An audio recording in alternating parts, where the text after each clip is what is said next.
Hi everyone, this is Prabhat Kumar. तो आज का जो वीडियो है नीट ऑर्गेनिक केमिस्ट्री के ऊपर है। इस वीडियो में हम नीट 2025 के पेपर के थ्रू ऑर्गेनिक केमिस्ट्री का फुल एनालिसिस करेंगे और ये जानेंगे कि आखिर कैसे क्वेश्चंस को एग्जैक्टली टैकल करना है और क्वेश्चंस एग्जैक्टली कहाँ से पूछे जा रहे हैं, डायरेक्ट एनसीईआरटी से कितना है, रिएक्शन मैकेनिज्म क्वेश्चन कितने आए हुए हैं। तो एक प्रॉपर एनालिसिस करेंगे और एक क्लियर कट कंक्लूजन भी देंगे कि आखिर ऑर्गेनिक केमिस्ट्री को किस तरीके से मास्टर करना है ताकि नीट 2026 में फुल स्कोर किया जा सके। तो इस वीडियो को देखने के बाद आपको ऑर्गेनिक केमिस्ट्री में कोई भी डाउट्स नहीं रहेगा, सब चीज कवर करेंगे इसको। तो वीडियो को लास्ट तक जरूर देखें। और इसी तरीके से हमने फिजिकल केमिस्ट्री और इनऑर्गेनिक केमिस्ट्री को भी कवर किया है, तो आप उसको भी चैनल पे चेकआउट कर सकते हैं। तो स्टार्ट करते हैं। तो ऑर्गेनिक केमिस्ट्री की बात करें तो 11th में आपका जनरल ऑर्गेनिक केमिस्ट्री आता है और हाइड्रोकार्बन आता है। ये दो चैप्टर्स हैं, ये बहुत इंपॉर्टेंट है। ये आपके फाउंडेशन है ऑर्गेनिक केमिस्ट्री के। इसलिए जब आप इसको स्टार्ट करें ना, तो आप इसको बहुत अच्छे से पढ़िए, बहुत डिटेल में नोट्स बनाइए और एकदम हर एक चीज को समझते हुए चलिए, क्योंकि अगर ये आप कंप्लीट कर लेंगे तो आपके 12th के चैप्टर्स बिल्कुल आसान हो जाएंगे। तो 12th में हेलो अल्केन हेलोरेंस है, alcohol phenol ether, aldehyde ketone carboxylic acid, amines and biomolecules. तो ये 5 चैप्टर हैं। तो मेजर पोर्शन अगर देखा जाए तो 12th से ही पूछा जाता है, लेकिन जो बेस है उसका वो 11th है। तो 11th भी बहुत जरूरी है, इसलिए दोनों इंपॉर्टेंट है। तो टोटल हमारे पास 7 चैप्टर्स हैं और 16 to 17 क्वेश्चंस ऑर्गेनिक केमिस्ट्री में हर साल पूछे जाते हैं। और नीट 2025 की बात करें तो उसमें 17 क्वेश्चंस पूछे गए हैं। तो आप देख सकते हैं कि मेजर चंक जो है वो पूछा गया है, मेजर बहुत सारे क्वेश्चंस पूछे गए इसमें।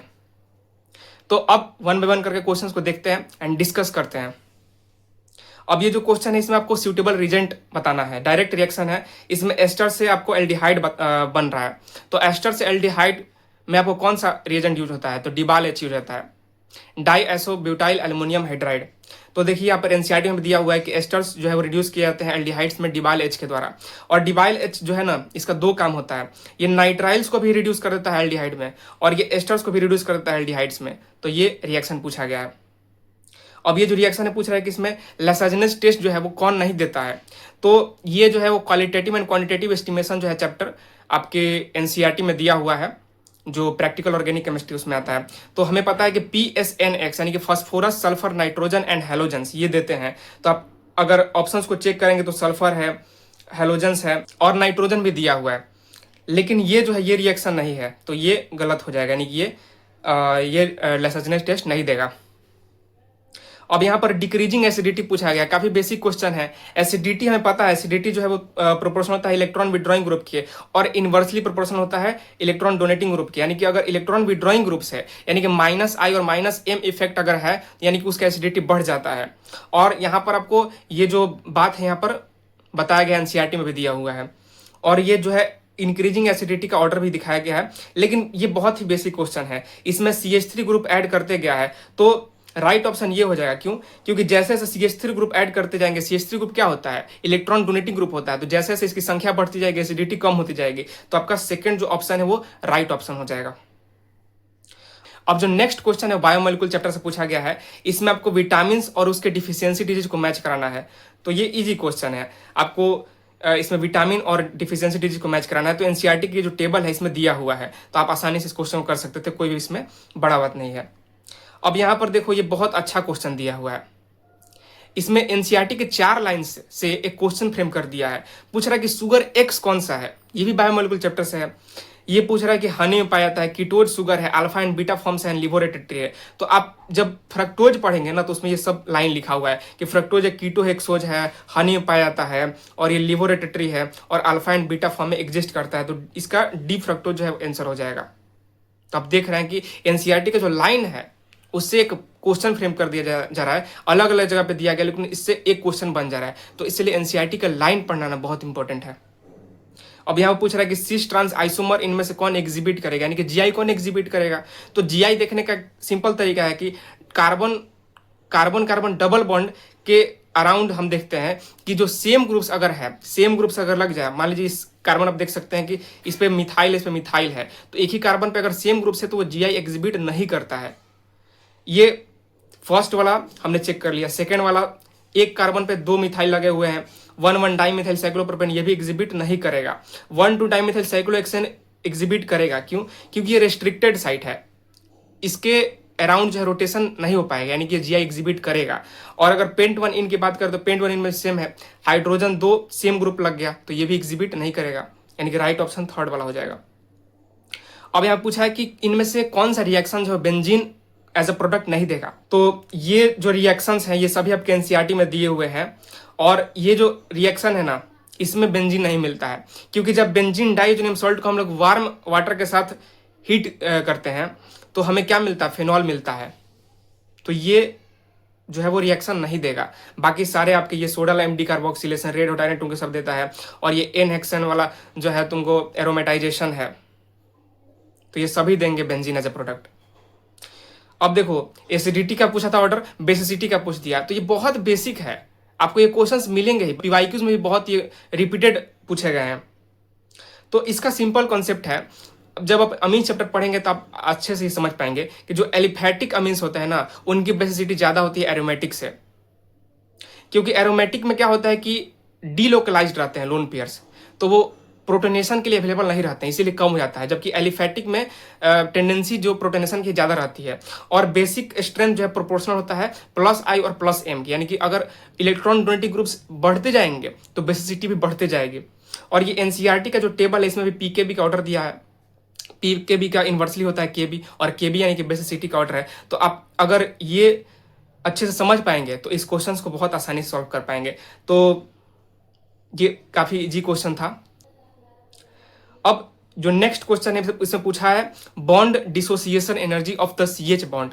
तो हमें यहाँ पर 3 कंपाउंड्स दिए हुए हैं, और इसमें हर एक कार्बन पर स्टार मार्क किया हुआ है। तो हम इसका हाइब्रिडाइजेशन चेक करेंगे, इसका sp2 है, इसका sp है और sp3 है। और जो बॉन्ड स्ट्रेंथ होता है ना, बॉन्ड स्ट्रेंथ वो प्रोपोर्शनल होता है परसेंटेज ऑफ s कैरेक्टर के। जितना ज़्यादा s कैरेक्टर रहेगा ना तो इलेक्ट्रॉन पेयर होल्ड करने की एबिलिटी बढ़ जाएगी, यानी उस बॉन्ड को तोड़ना मुश्किल हो जाएगा। तो इसमें सबसे ज़्यादा है 50% कैरेक्टर है इसका, इसमें 33 और इसमें 25, यानी कि 213 जो है राइट आंसर हो जाएगा। और इसको ना ये जो एनसीईआरटी का हेलो अरेंज चैप्टर है ना इसमें अच्छे से डिस्कस करके बताया हुआ है। तो आप देख सकते हैं कि एक डिस्कशन से, एक पैराग्राफ से आपको अच्छा सा क्वेश्चन बना के दे दिया है। वैसे ये केमिकल बॉन्डिंग का भी क्वेश्चन कर सकते हैं, उसमें भी इसको डिस्कस किया जाता है। अभी जो नेक्स्ट क्वेश्चन है ना ये अच्छा क्वेश्चन है। इसमें वो क्या किया है कि 3 जो रिएक्शन है अलग अलग चैप्टर में उसको मिला के आपको पूछ दिया है, एक अच्छा क्वेश्चन बना दिया है।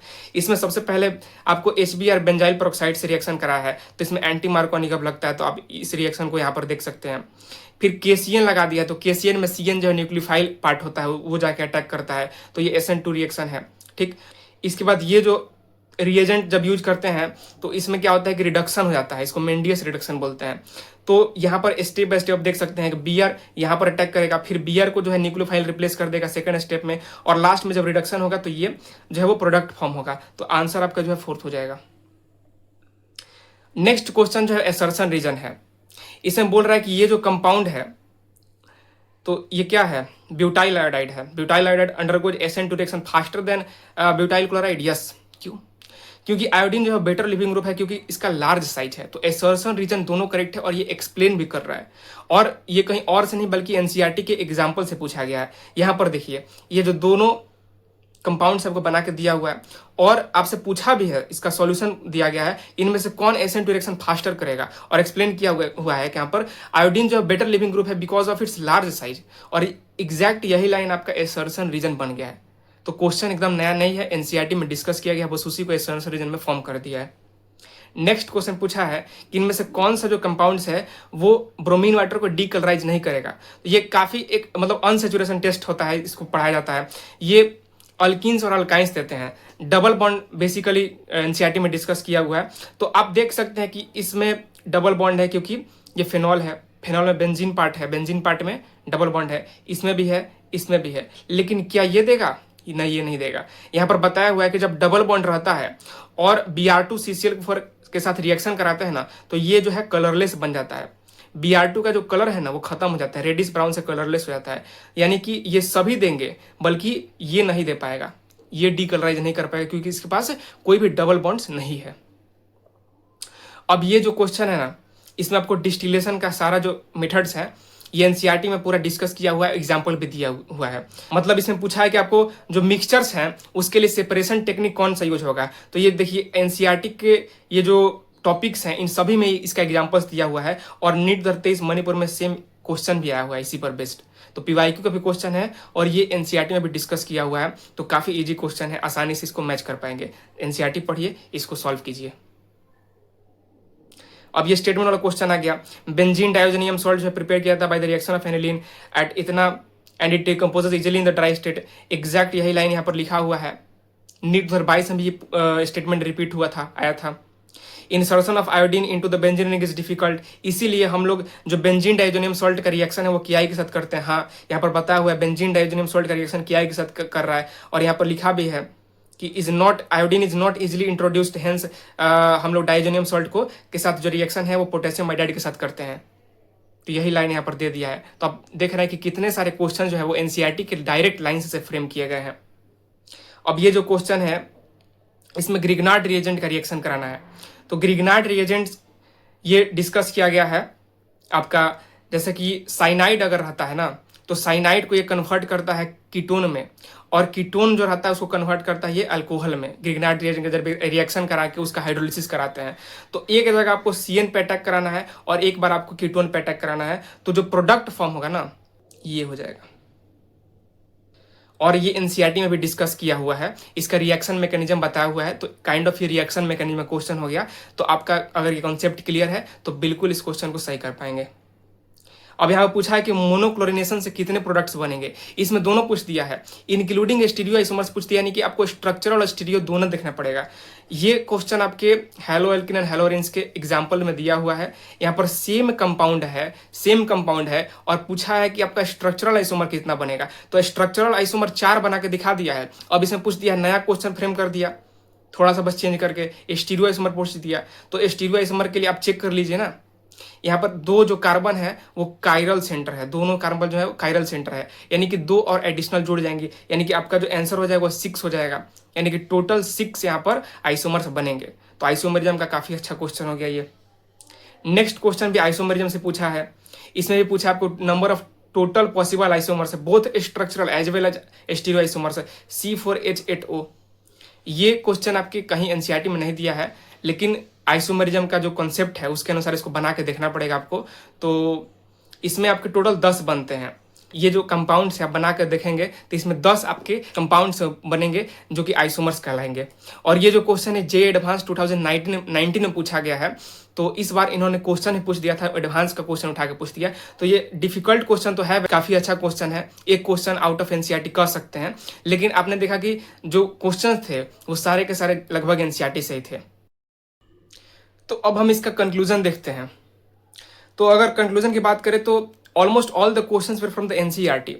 लगभग सारे के क्वेश्चंस आप देख सकते हैं कि एनसीईआरटी से ही पूछे गए हैं। एक क्वेश्चन जो है वो आउट ऑफ एनसीईआरटी कर सकते हैं। इसलिए ऑर्गेनिक केमिस्ट्री की एनसीईआरटी पढ़ना बहुत ज्यादा जरूरी है। अब आपको किस सीक्वेंस में पढ़ना है ये मैं बता देता हूँ। सबसे पहले आपको लेक्चर्स कंप्लीट करने हैं।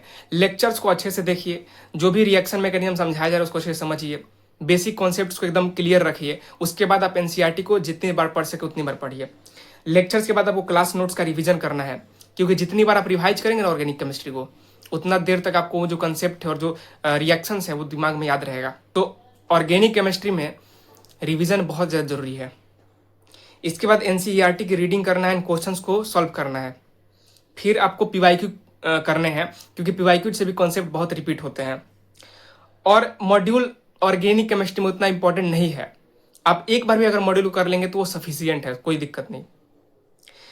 11th की ऑर्गेनिक फंडामेंटल है, इसीलिए आपको जो बेसिक कॉन्सेप्ट्स है ना वो समझने बहुत जरूरी है। जैसे आईयूपीएससी नेमिंग है, आइसोमेरिज्म है, जीओसी है, रिएक्शन मैकेनिज्म है, इनको बहुत ही केयरफुली पढ़ना है।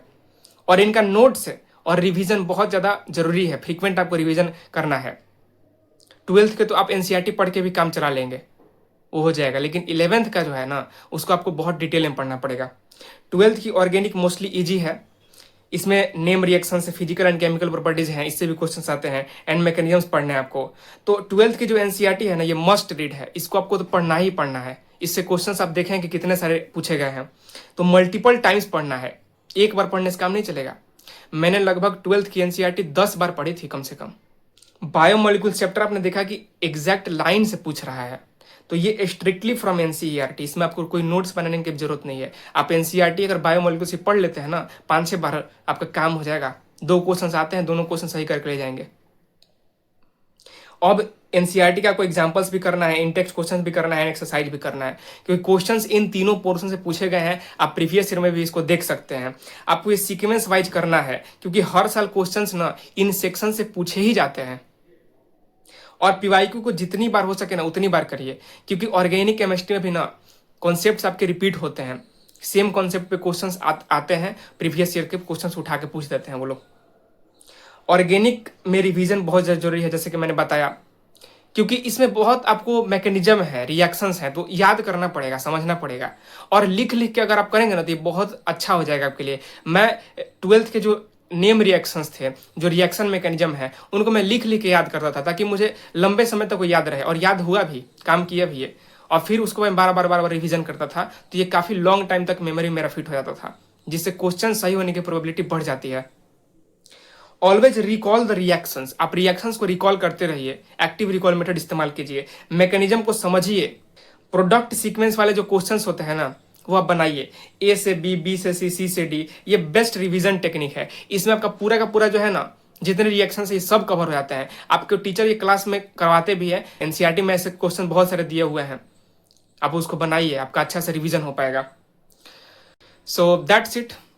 अगर ये जो पॉइंट्स मैंने बताया है आप इसको फॉलो कर लेते हैं, तो आप बिल्कुल रेडी है फुल स्कोर करने के लिए, क्योंकि इसके बाहर कुछ आएगा ही नहीं। 11th का कॉन्सेप्ट क्लियर है, मैकेनिज्म क्लियर है, नोट्स का रिवीजन आपने कर लिया है, 12th की एनसीईआरटी मल्टीपल टाइम्स पढ़ ली है, 5-6 बार भी कम से कम पढ़ लिया है, और एनसीईआरटी के जो क्वेश्चन है आपने सॉल्व कर लिए हैं, तो ये काफ़ी है। तो इतना ही आप रिसोर्सेज को फॉलो कीजिए, इतना ही स्टेप्स को आप फॉलो कीजिए, और आप डेफिनेटली फुल स्कोर कर पाएंगे। So that's it for the video. इस वीडियो में मैंने ऑर्गेनिक केमिस्ट्री से रिलेटेड जितनी ही बातें थी वो कर ली। मिलते हैं नेक्स्ट वीडियो में। Thank you for watching.